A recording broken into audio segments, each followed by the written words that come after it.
안녕하세요. 저는 30대 중반에 이혼하게 된 이혼녀예요. 혹시 여러분들은 더럽다라는 단어의 기준이 어디쯤 되나요? 저는 그게 사람마다 다 다르다고 생각해요. 솔직히 더럽다 안 더럽다는 것으로 나눌 수 있는 부분은 아니고 부부라면 같이 살면서 맞춰갈 수 있는 부분이라 생각하거든요.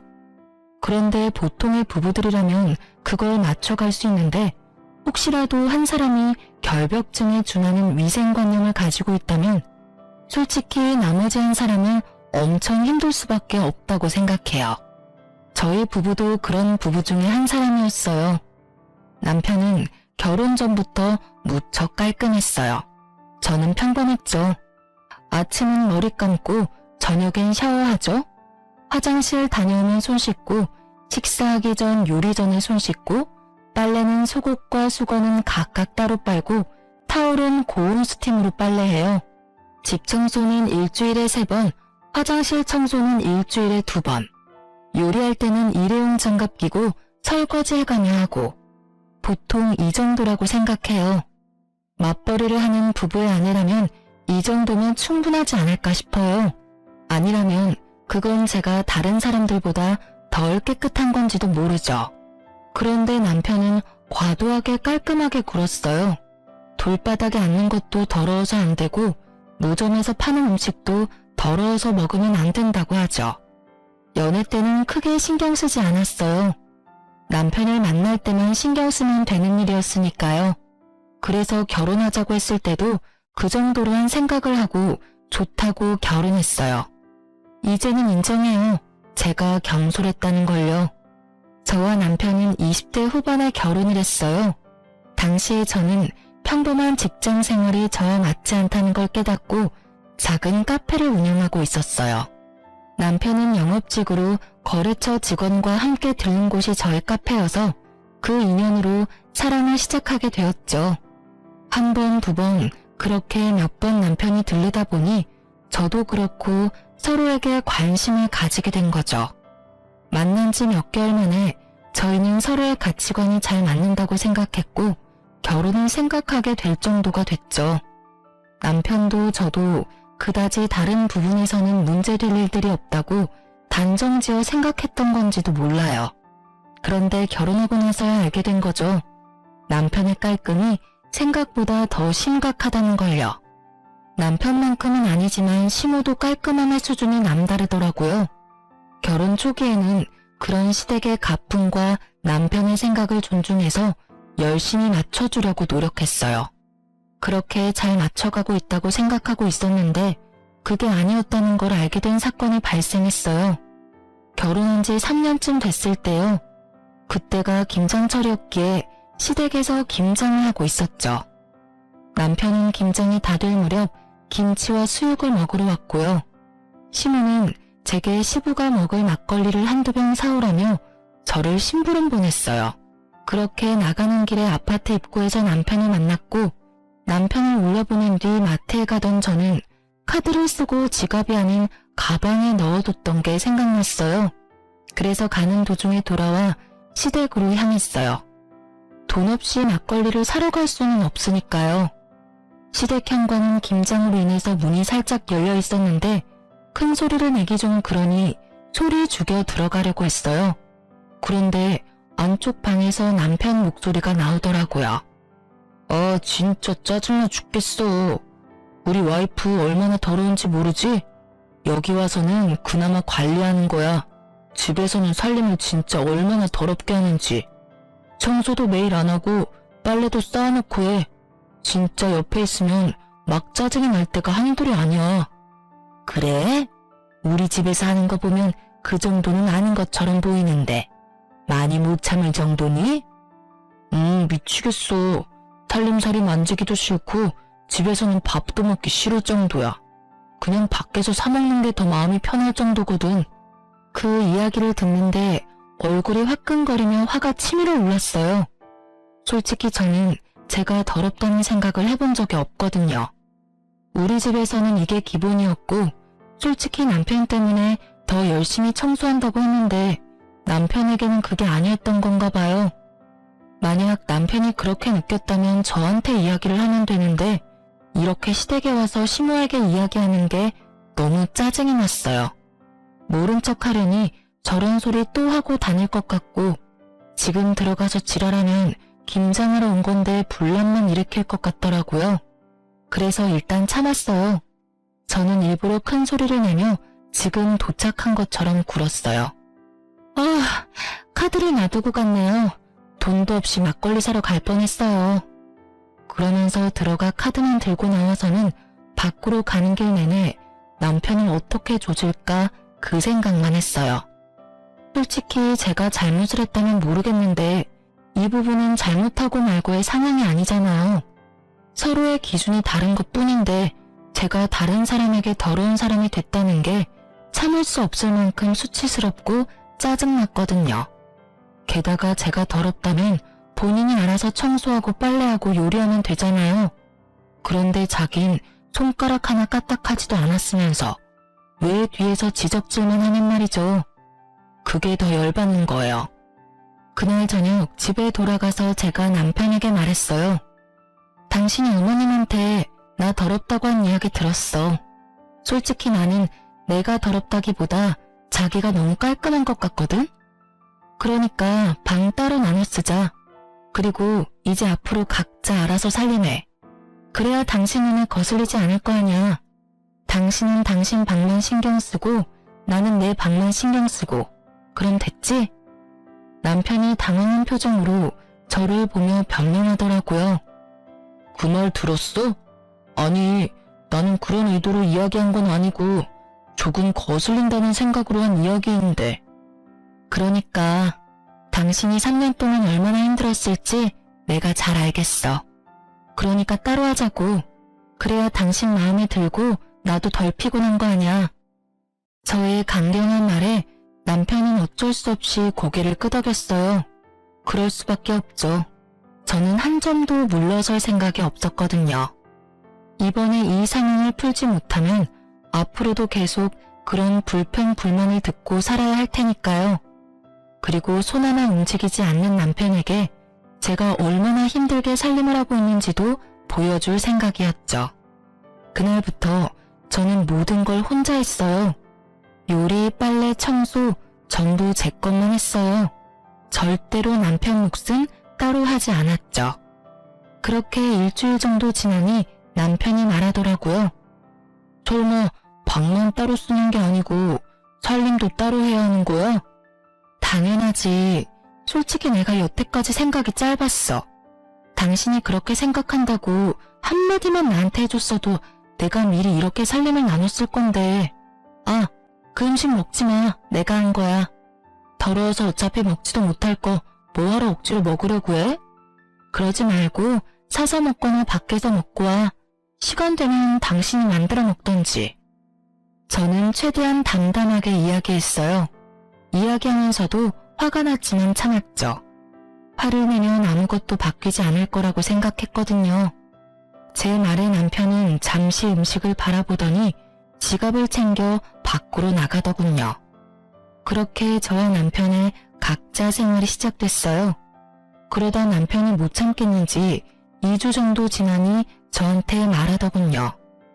여보, 당신이 화가 많이 난 건 알겠어. 그치만 빨래도 안 해주면 내가 일을 어떻게 해? 그 부분은 당신이 알아서 해줘야 하지 않을까? 해주고 싶긴 한데 내가 해줘도 당신이 그걸 더럽다고 생각하면 내가 하는 것보다는 당신이 하는 게 더 낫지 않을까? 그리고 굳이 왜 내가 해줘야 하는데? 당신도 집에 돌아오면 빨래 돌릴 시간 정도는 있잖아. 어차피 둘 다 바쁜데 알아서 하자. 나도 요즘엔 바쁘거든. 그치만 그게 마누라가 해야 할 일인데. 그럼 밥이라도 좀 해줘. 사 먹으니까 너무 돈이 많이 들어. 밥은 더더욱 안 되지. 내가 해준 밥 맛있게 못 먹지? 그냥 당신이 해서 먹어. 당신 손으로 해 먹어야 확실하고 깨끗하게 느낄 거 아냐. 괜히 남이 해주는 밥에 이렇다 저렇다 말할 필요 없이 그냥 자기 식사는 자기가 알아서 해먹자. 남편은 자기가 무슨 말을 하든 제가 더러우니까 안 된다는 말만 듣게 됐죠. 그리고 그날 저녁 남편은 반찬을 바리바리 싸들고 집에 돌아왔어요. 시모가 만든 반찬이었죠. 남편은 제가 해주지 않을 걸 알고 시모 반찬을 가져왔어요. 식사만이라도 제대로 하고 싶었나 보더라고요. 그렇게 한 달쯤 지났을까요? 솔직히 제가 점점 그 상황이 더 편해지고 있을 무렵에 결국은 터질 게 터져버렸어요. 시모에게 전화가 왔거든요. 네, 어머님. 무슨 일로 전화하셨어요? 너, 네 남편 밥은 좀 해주면 안 되겠니? 어떻게 애가 매번 우리 집에 와서 반찬을 얻어가? 걔 반찬 신경 쓰는 것도 하루 이틀 일도 아니고. 어머님, 죄송한데 남편이 제가 살림을 더럽게 한다고 저번에 어머님께 말씀드렸잖아요. 그 뒤로 아무래도 제가 잘못하고 있는 것 같아서 살림을 따로 살고 있어요. 저야 밥 해주고 싶지만 상대방이 더럽다는데 어떻게 계속해주겠어요? 그것도 못할 짓이죠. 제가 그 말을 꺼낼 줄 몰랐던 시모가 살짝 당황하더라고요. 그 말을 들었니? 아니, 걔가 그런 의도로 한 이야기는 아닐 거야. 그리고 너도 우리 집에서는 얼마나 깔끔하게 잘하는데 걔가 워낙 별나서 그러니까 네가 이해하고 넘어가. 그래도 싫다는 거 계속할 수는 없잖아요. 그렇다고 남편 깔끔이 하루아침에 해결될 일도 아니고 그냥 이렇게 지내다 보면 어떻게든 타협점을 마련하겠죠. 제가 원하는 대답을 내놓지 않자 시모가 남편을 좀 바꿔달라고 하더군요. 저는 남편을 불러서 핸드폰을 내밀었어요. 남편이 의아한 표정으로 핸드폰을 받았죠. 여보세요? 엄마. 무슨 일이에요? 엄마 힘들어서 앞으로 반찬 못 해주니까 너 알아서 식사 해결해라. 밥 얻어먹으려고 우리 집도 오지 말고. 엄마, 안 그러면 나 식비가 너무 많이 나와서 안 돼. 어떻게 당분간 좀 안 될까? 나 아들이잖아. 야, 그냥 주는 대로 받아먹어. 까다로운 너 하나 맞춰주려고 이 늙은 엄마가 고생해야겠니? 결국 시모는 참지 못하고 남편을 혼냈죠. 저는 너무도 속이 시원했지만 아무런 표정 짓지 않았어요. 전화를 마친 남편 표정이 무척 짜증이 나 있더군요. 저는 모른 채 했어요. 어머님이 뭐라 하셔? 여보, 내가 미안해. 앞으로 절대로 그런 말 안 할 테니까 식사만이라도 같이 하게 해줄 수 있을까? 나 진짜 이번 달 적자야. 이제야 나한테 미안하다는 생각이 들어? 아무리 깔끔해지려고 해도 시간 없으니까 안 되지? 내가 여태껏 얼마나 애썼는지 이제야 감이 와? 솔직히 카페 하면서 당신 결벽증에 맞추려고 정말 열심히 노력했거든? 근데 당신 그 말 한마디에 내가 한 모든 것들이 아무것도 아닌 일이 됐었거든. 자기 몸 하나 깨끗하게 유지하는 것도 혼자 못하는데 그걸 나한테 다 떠넘기고 나한테 더럽네 만회하는 건 잘못됐다고 생각하고 있지? 그래, 미안하다고 했잖아. 솔직히 이렇게 시간이 없을 줄은 몰랐어. 그 시간 쪼개서 일하고 살림하는 게 이렇게 힘든 줄도 몰랐고. 진짜 미안해 여보. 앞으로는 자기 하는 일에 절대로 토달지 않을게. 그리고 나도 많이 도와줄게. 반성했으면 됐어. 앞으로는 서로 본인이 할 수 있는 걸 남한테 미루지 말고 자기가 원하는 걸 요구하지 말고 스스로 할 수 있도록 약속하자. 우리가 앞으로 같이 살 날이 더 많이 남았는데 벌써부터 이런 일로 문제 생기면 안 되잖아. 그리고 나한테 말하고 싶은 건 나한테 직접 말하도록 해. 다른 사람한테 말해서 일 크게 만들지 말고. 알았지? 남편은 제 말에 격하게 고개를 끄덕였어요. 본인도 힘들었을 테죠. 이렇게 저희는 극적으로 타협점을 찾게 됐고 더 이상 서로를 탓하지 않기로 했어요. 다만 남편이 제기한 더럽다는 말은 여전히 가슴속에 콕 박힌 가시처럼 불현듯 저를 콕콕 찔러댔어요. 그렇게 한 번의 태풍이 지나가고 잠잠해졌다고 생각할 때쯤 이보다 더 큰일이 일어났어요. 그래요. 이번에는 참을 수 없는 일이었죠. 평소에 저는 대중교통을 이용해요. 어린 시절에 교통사고를 당한 적이 있어서 차를 사용하는 게 영 꺼림칙한데 그날은 피치 못할 사정으로 차를 써야 해서 남편 차를 잠깐 빌렸거든요. 게다가 그때는 남편이 자주 주말 출장이 있던 터라 어렵게 빌린 거였어요. 그렇게 남편의 차를 타고 가방을 조수석에다 놨는데 어떤 차가 급하게 끼어드는 바람에 급정거를 했고 제 가방이 굴러떨어져서 결국은 안에 내용물이 완전히 다 쏟아져 내렸어요. 결국 저는 한숨을 쉬며 차를 휴게소에 주차하고 조수석 바닥을 정리했죠. 그러다가 우연히 발견했어요. 여성용 바디로션을요.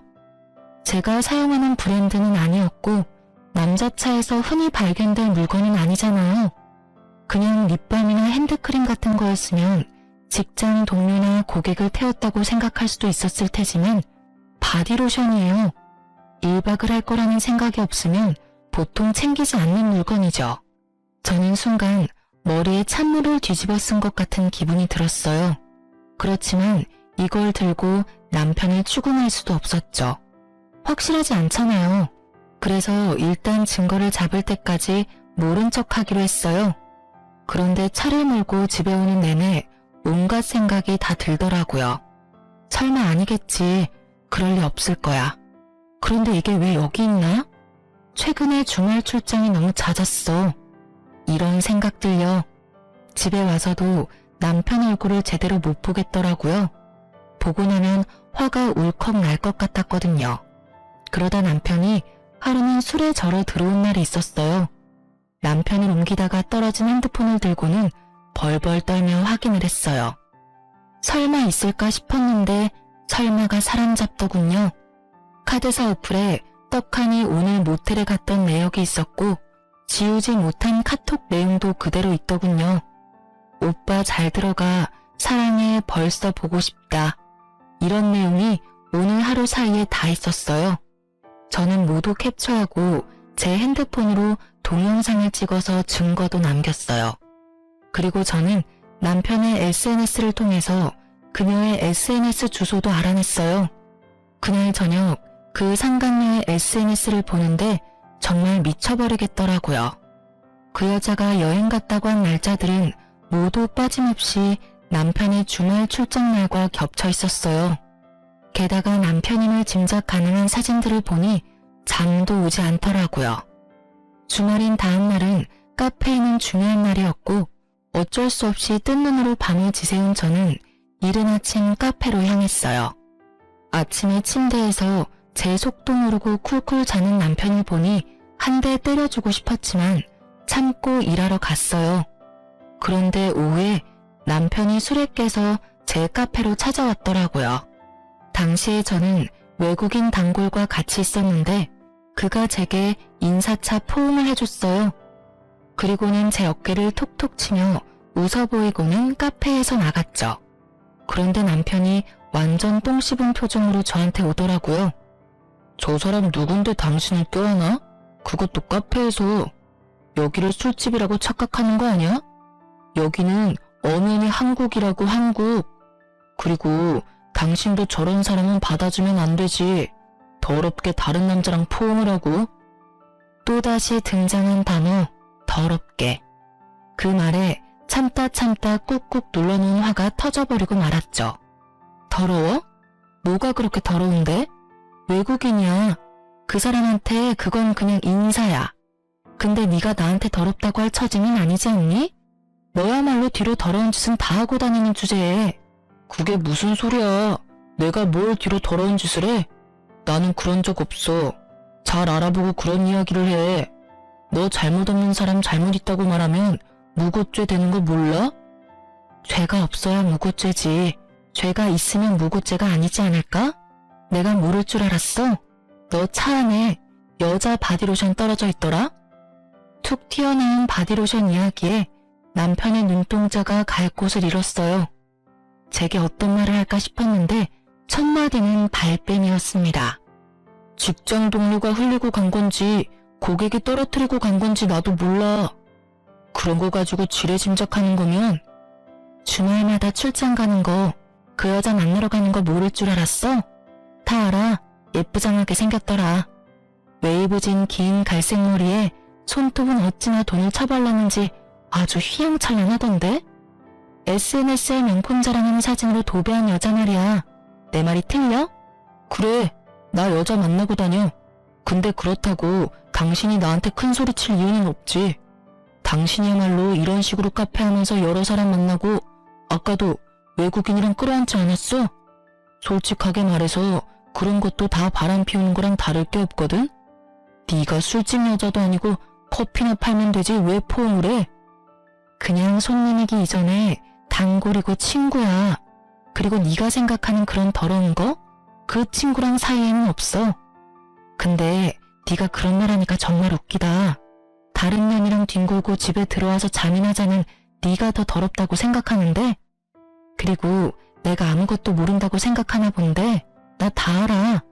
저번에 당신 술 취해서 들어왔을 때 핸드폰 화면에 떡 하나 떠있더라. 그 여자랑 주고받은 카톡 내용. 술에 떡이 돼서 지우는 건 잊어버렸니? 너 지금 나더러 더럽다고 했어? 네가 나한테 그런 말 할 자격 있냐고. 솔직히 진짜로 더럽게 사는 게 누군데? 여태까지 살면서 깨끗하게 산다고 느껴본 적 단 한 번도 없었어. 솔직히 내가 하기 힘드니까 당신한테 맡겼을 뿐이지. 집안 살림 하나조차 마음에 들도록 못하는 여자, 나도 사양이야. 사양한다니 다행이네. 우리 이혼해. 나도 지긋지긋해. 새로 사귀는 여자가 얼마나 깨끗하게 굴지는 모르겠지만 당신 그 까다로운 입맛 잘 맞출 수 있었으면 좋겠네. 결국 저희는 제 카페에서 피 터지게 말싸움을 해버렸어요. 참으려고 했는데 참을 수가 없더라고요. 똥 묻은 개가 겨 묻은 개 나무란다고 누가 누구한테 더럽다는 거예요? 다른 여자랑 할 거 다 하고서는 집에 와서 내 옆에서 잠을 잤다는 것 자체가 이미 더러운 일이거늘. 불행인지 다행인지 남편과의 관계는 그 여자가 생긴 뒤로 한 번도 없었어요. 저놈이 감히 저를 탓할 수나 있어요? 그리고 사양이라니 제가 하고 싶은 말을 왜 자기가 하는지. 유책 배우자는 남편이고 모든 원인이 그쪽에 있는데 피해는 오롯이 저 혼자 받고 있었어요. 그렇게 남편과 이혼을 이야기하고 저는 남편 집에서 나올 준비를 착실히 해가고 있었어요. 친정이 워낙 멀어서 지금 당장 나와서는 갈 곳이 없었기 때문에 어쩔 수 없이 꼴도 보기 싫은 남편님과 함께 보내야 했어요. 이틀 뒤에 시모가 전화가 왔더라고요. 흥분한 채로 제게 따지더라고요. 예, 너희 이혼하게 됐다며? 도대체 무슨 일이야? 서로 잘 맞춰 사는 것 같더니 왜 갑자기 이런 일이 생겨? 그 사람이 이유는 말 안 해주던가요? 뭐 다 네 탓이라고만 하더라고. 카페에서 외간 남자 만나고 다니고 자기한테는 신경도 안 써준다고 그러던데. 그런 거면 얘 당분간 일 그만두고 관계를 회복할 생각을 해야지. 이 나쁜 놈은 시모에게도 이혼 사유를 정확하게 말하지 않았더라고요. 어머님, 저희 헤어지는 이유는 그 사람이 다른 여자가 생겨서예요. 저한테는 남자 같은 거 없어요. 단골 외국인이 저한테 인사하려는 거 보고 전화리인 거고요. 근데 남편은 이미 다른 여자랑 몰래 만나고 있는 거 저한테 다 들켰거든요. 그 이야기를 듣던 시모는 잠시 말을 못 잇더니 딱 한마디 하고 전화를 끊더라고요. 아이고, 내가 나설 일이 아니네. 알아서 너희들끼리 잘 알아서 해결해라. 남편이 그렇게 민감하게 굴 때마다 뒷수습했던 건 시모였던지라 이번에는 뒤치다거리하고 싶지 않았나 보더라고요. 발을 슬그머니 빼더니 전화를 탁 끊어버리셨죠. 그렇게 시모의 전화통화를 끝내고 평소보다 늦은 퇴근을 해서 집에 돌아왔어요. 그런데 현관에 아주 굽이 높은 하일이 놓여있더군요. 중문을 열고 들어갔더니 거실에 남편과 그 여자가 앉아있더라고요. 그 두 사람을 보는데 가라앉았던 화가 터지는 것 같았어요. 우리가 이혼 소송 중인 건 맞지만 적어도 지가 인간 새끼라면 소송 중에 상간녀를 집안까지 데려오는 건 피해야 하는 거 아닌가요? 그런데 아주 당당하게 둘이 어깨동무하고 소파에 딱 붙어앉아 영화를 한 편 보고 있더라고요. 어머, 오셨네? 어쩌죠? 오늘은 저도 여기서 놀다 갈 건데. 어차피 이 집 우리 그이 집인데 당신이 좀 나가주면 안 될까요? 어차피 불청객이잖아요. 이혼도 곧 할 마당에.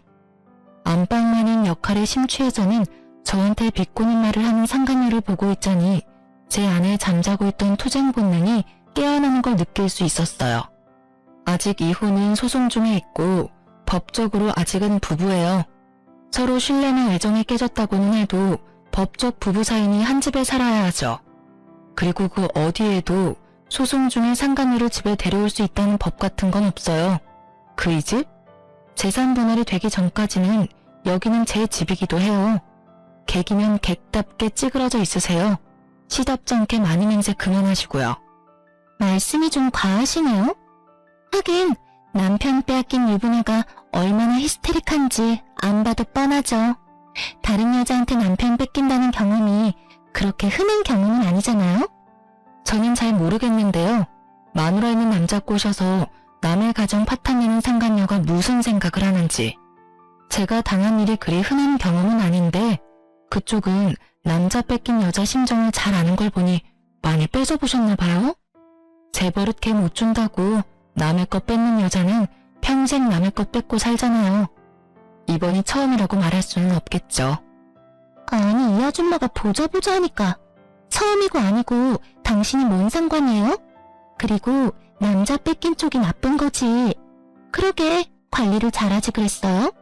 아무리 남자 뺏긴 게 분해도 그렇지 어떻게 다른 사람한테 그런 모욕적인 말을 할 수 있어요?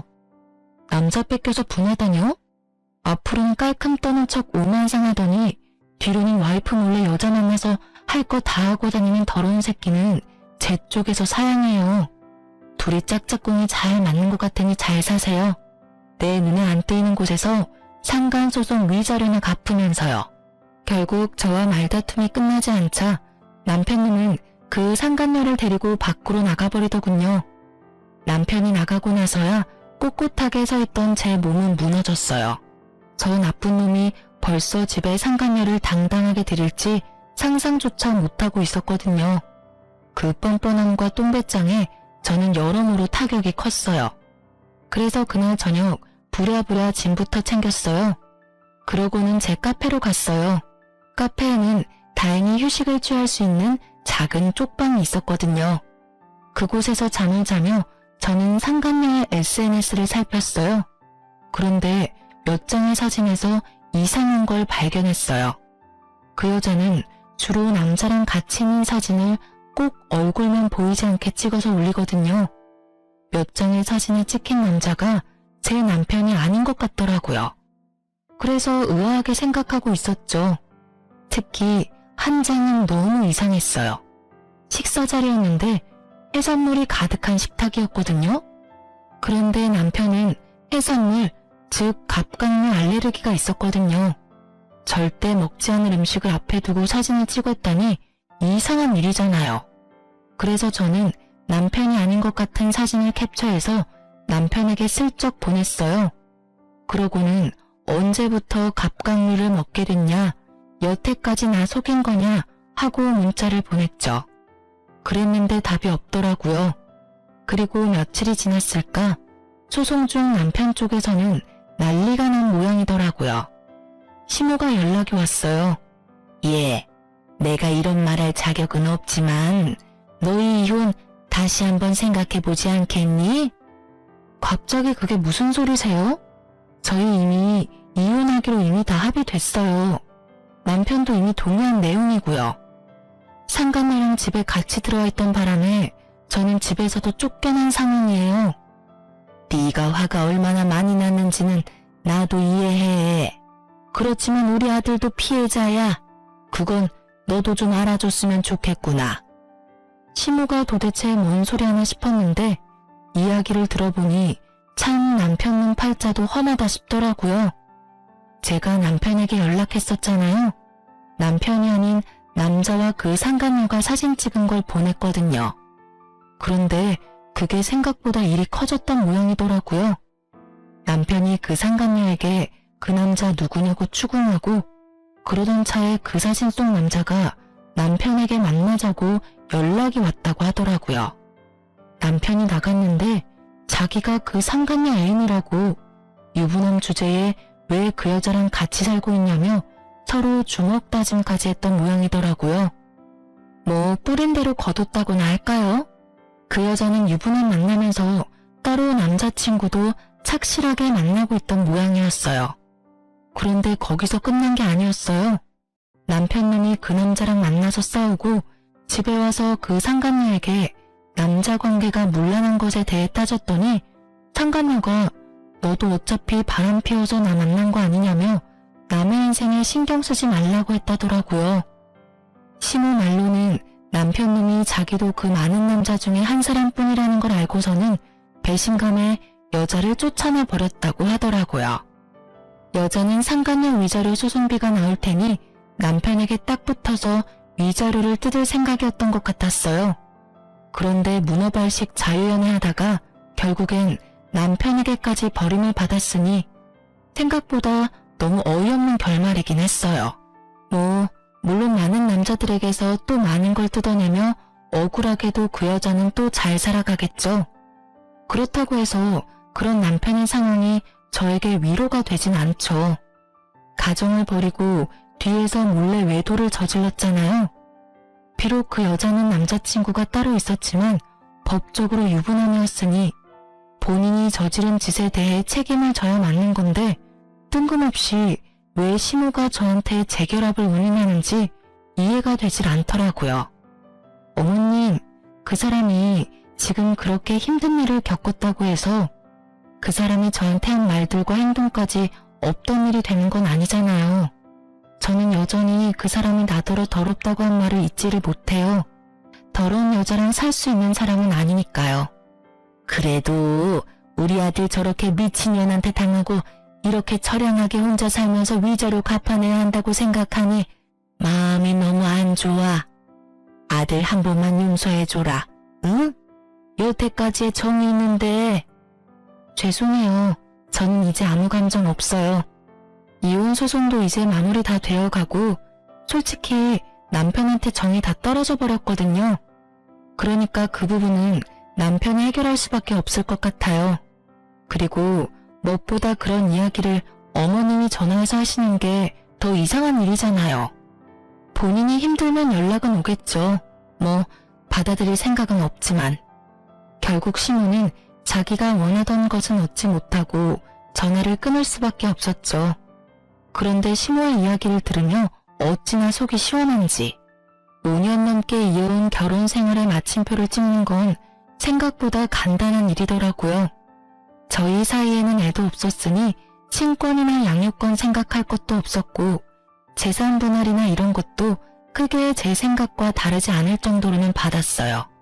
그렇게 정식으로 이혼이 돼서 남남이 된 그 이튿날 전 남편에게 연락이 왔어요. 연락을 받지 않으려고 했는데 전 남편이 문자며 카톡을 엄청나게 남겼더라고요. 오후 3시쯤 저희 가게로 오겠다고요. 무슨 할 말이 있는 건지는 모르겠지만 오후 3시에는 보는 눈이 많을 것 같아서 카페 닫는 시간에 맞춰서 불렀어요. 이혼 소송하며 거의 4개월을 따로 살아서 그런지 오랜만에 보는 전 남편의 얼굴은 뭔가 짠하면서도 보는 순간 짜증이 나더라고요. 다 해결이 됐는데도 짜증이 나는 걸 보니 제가 이 사람에게 받은 상처가 꽤 크구나 싶었죠. 무슨 일로 부른 거야? 저기요. 누가 자기야? 우리 이혼했어. 호칭 정리 제대로 해줄래? 너무 그렇게 매정하게 말하지 마. 나 당신한테 할 이야기 있어. 어머니가 당신한테 연락해서 말했는데 우리 이혼 없던 걸로 하고 다시 만날 수 없을까? 나 정말로 후회하고 있고 반성하고 있어. 나는 당신이 아니면 안 될 것 같아. 뜬금없는 소리에 저는 헛웃음만 나왔어요. 이혼 서류에 잉크가 마르기도 전에 이혼을 번복하자는 유책 배우자를 보고 있으려니 이건 몰래카메라가 아닌가 하는 생각까지 들었죠. 왜? 나한테 재산 나눠주기 싫어? 법원에서 이미 다 확인해서 나온 건데도 싫니? 아니면 위자료 주기 싫어? 그것도 아니면 상간녀 위자료까지 네가 내야 해서 돈이 2배라 더 싫은 거야? 아니야, 그런 거 절대 아니야. 나 진짜로 반성하고 있고 그 여자는 이미 헤어졌어. 집에서 내쫓았다니까. 진짜로 제대로 반성하고 있다고. 물론 이혼하기 전에 헤어졌다면 이렇게 힘들지는 않았겠지만. 저는 심오하게 사정을 대충 들어서 상간녀의 양다리 때문에 헤어졌다고 생각하고 있었어요. 그래서 한껏 비꼬아주기로 했어요. 상간녀랑 왜 헤어져? 상간녀랑 그렇게 사랑해서 나랑 이혼하고 그 여자 만나려고 한 거 아니었니? 그때 바람 피운 거 알았을 때 당신 나한테 미안하다 한마디도 안 했어. 발뺌하다가 확실해지니까 어쩌라고 하는 식으로 나왔지. 나랑 헤어지고 그 여자랑 만나면 된다는 식으로 말이야. 근데 애지중지하던 여자를 왜 내쫓아? 그냥 살아. 이제 눈치 볼 일도 없잖아. 나도 몰랐지. 그 여자가 그런 여자인지. 같이 살았던 몇 주간 정말 지옥같이 보냈어. 위생관념도 너무 없고 엄청 더럽더라고. 분명히 나랑 만날 때는 그렇지 않았는데 같이 살고 보니까 나랑 안 맞는 부분이 너무 많아서 여태껏 나랑 만났을 때 보여준 건 다 연기였나 봐. 나도 그 여자한테 속아서 당신하고 이혼하고 낚인 거였다고. 이런 내 사정도 좀 이해해줘. 그래? 너 만날 때는 엄청 깔끔 떨었나 보네. 그래도 사랑하잖아. 더러운 건 좀 참아. 나랑 살 때도 더러워서 힘들었는데 내가 봤을 때 당신은 그 어떤 여자랑 살아도 더러워서 못 견딜 거야. 그럼 그냥 혼자 사는 게 낫지. 당신이 얼마나 노력해주고 있는지를 이제 겨우 알았어. 그 여자는 노력할 생각도 없더라고. 사실 당신한테 그 사진 전송받고 그 여자한테 남자들에 대해서 추궁하니까 결혼하면 다 정리하겠다고 했거든. 근데 내가 한마디 하면 내 앞에서 다른 남자한테 연락하고 집 나가서는 하루 내내 연락도 안 되고. 내가 잠깐 뭐에 씌었나 봐. 그런 게 아니고서야 그런 여자한테 왜... 그래서 내가 그만큼 노력한 게 이제야 눈에 보인다고? 이혼을 다 하고 나서 서류까지 정리가 다 됐는데? 너도 참 대단하다. 나 같으면 부끄러워서 찾아오지도 못했을 거야. 근데 넌 깔끔 떠는 만큼 뻔뻔해서 그런지 이혼한 전처 얼굴 보는 게 전혀 불편하지 않은가 봐? 웃지 마. 나 진짜로 너무 힘들어. 그리고 몸도 힘들어. 아니, 정신적으로 너무 힘들어. 그리고 그 여자 때문에 지금 성병 걸렸어. 그 여자가 나한테 옮겼다고. 나야말로 진짜 미치겠어. 그 이야기 듣는데 제 귀를 의심했죠. 저는 그 순간 남편보다 제가 더 걱정됐어요. 혹시라도 그 여자 때문에 저한테도 문제가 생길 수가 있잖아요. 다행히 서로 사이가 나빴을 때라 저한테까지 그 병이 옮지는 않았더라고요. 야, 넌 어떻게 그런 여자를 만나? 그 여자 남자도 많았다면서. 그러면 알아서 걸렀어야지. 넌 지금 네 몸은 물론이고 나한테까지 병균 옮길 뻔했어. 알아? 그러니까 하는 말이잖아. 나 정말로 너무 힘들어. 왜 내가 이런 병 때문에 병원을 다녀야 해? 병원 갈 때마다 쪽팔리고 완전 더러운 새끼 된 것 같아서 기분 더러워. 그렇게 더러운 걸 싫어하는 전 남편은 자신이 가장 혐오하는 병에 걸렸고 그걸 견디기 힘들어하더라고요. 아니 누가 그런 짓을 하래요? 네가 스스로 네 몸을 힘들게 한 걸 왜 나한테 와서 하소연이야? 그리고 너 병 걸려놓고는 나한테 와서 재결합 운운하는 건 더 미친 짓이라는 생각 안 들어? 미안하다고. 그러니까 사람 한 번만 좀 살려줘. 나 이러다가 진짜 스트레스 때문에 죽어버릴지도 몰라. 지금도 스트레스로 탈모도 오고 있고 식사도 제대로 못하고 있다고. 당신이 옆에 있으면 나 진짜로 편해질 것 같아. 응? 제발 사람 하나 살려주는 셈 치고. 남편은 제 소매를 꽉 잡고 놓아주지 않았어요. 저는 그런 남편을 보며 혀를 찼어요. 그리고는 단호하게 남편 손을 쳐내버렸어요. 야, 이 더러운 새끼야. 바람 피우기 전에 그런 걱정을 먼저 하지 그랬어. 어디서 감히 나한테 다시 만나자는 미친 소리를 짓거려? 한 번만 말할 거니까 잘 들어.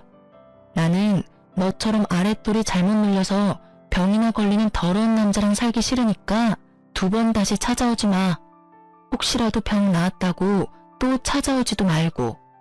난 당신 병이 싫은 게 아니고 당신이 한 행동이 싫은 거거든. 그렇게 매몰차게 이야기하고 저는 남편에게서 떠나왔어요. 이렇게 허무하게 헤어질 사이였으면서 저한테 미안하다 한마디 없이 둘이 함께 살림 차리겠다고 여자를 데려와 떵떵거렸다니. 게다가 그렇게 깔끔 떨며 사람을 힘들게 만들었으면서 본인은 불륜 한 번에 자기가 제일 혐오하는 상병까지 옮아서 끙끙거리고 힘들어하고 있으니까요. 자기 인생 제 손으로 지옥으로 만든 사람하고 영 끊고 사는 게 속 편해요. 그런 사람은 다른 사람마저 지옥으로 끌어들일 사람이니.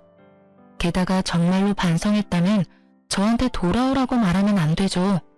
반성을 안 했으니까 돌아오라고 같이 살자고 징징대는 거라고 생각해요. 이런 놈은 애초에 걸러야 하는데. 짧지 않은 세월 동안 이런 남자도 남편이라고 데리고 산 제가 참으로 대단하다는 생각을 잠깐 했네요. 나중에 전 남편이랑 상간녀 소식을 전해 들었어요. 전 남편이 자기가 그 상간녀 때문에 모든 걸 잃고 화가 난 나머지 상간녀와 사귀는 남자들, 특히 자기랑 주먹 다짐한 남자를 찾아가서 상간녀 때문에 더러운 병에 걸렸다며 이악 물고 말해줬대요. 결국 그 상간녀와 사귀던 남자들도 상간녀에게 따지고 한바탕 난리친 뒤에 그녀에게서 다들 떠났다고 해요. 그런데 그 상간녀도 참 대단한 게 그 남자들 다 떠나갔는데도 여전히 호구가 되어줄 남자를 찾아서 열심히 연애활동 중이더라고요. 그래도 SNS 들어가 보니 예전만큼 풍족하게 살고 있지는 못하더라고요. 그 여자 인생도 자기가 열심히 그렇게 만든 거겠죠. 본인 손으로 무덤 팠잖아요. 싱글인 남자만 만나고 다녔어도 그럴 일 없었을 텐데. 유부남을 만나고 다녔으니 그 여자 이야기 듣고 나니 더 이상 그 여자에 대해 궁금하지 않았어요. 못 살고 있는 거 확인하니 마음이 편해졌거든요. 이혼했을 때는 제 인생이 힘들어질 수 있다고 정말로 그렇게 생각했어요. 이혼녀 타이틀을 달고 있으면 누군가에게 비난받을 수도 있다는 생각도 했죠. 이혼했다는 소식을 들으면 사람들은 누가 잘못했나부터 생각하잖아요. 그럴 때 가해자가 되기도 싫었지만 그렇다고 피해자가 되는 것도 싫었어요. 자존심 상하는 것도 그렇지만 모르는 사람이 동정심 가득한 눈으로 보는 것도 싫었고요. 하지만 지금은 그런 동정심이 실은 동정심이 아니라 걱정이라는 걸 잘 알아요. 혼자 있는 제가 걱정된 친구들은 지금도 주변 사람들 만나보라고 소개팅 시켜주곤 하거든요. 이 나이에 결혼 한 번 실패를 한 제가 그런 거 하지 않겠다고 할 때마다 친구들은 너 아직 인생의 반밖에 살지 않았다고 너도 행복해질 자격이 있다고 말해줬어요. 행복해질 자격. 누구나 가지고 있지만 저한테는 이제 없는 거라고 생각했거든요.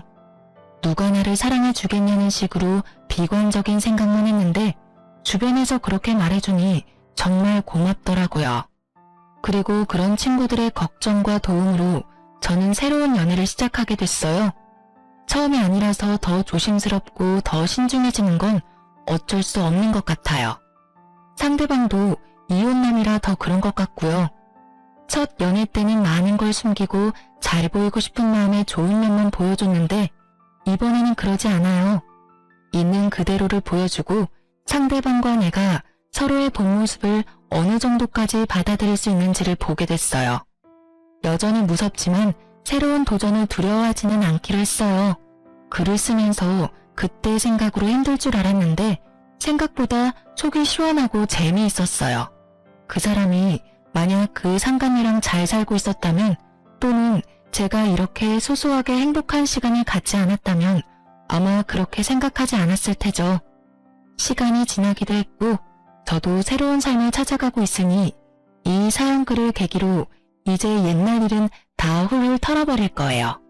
글 읽고 계시는 분들도 마음에 찝찝하게 남아있는 게 있다면 훌훌 털어버리고 마음 편안한 하루가 되셨으면 좋겠네요.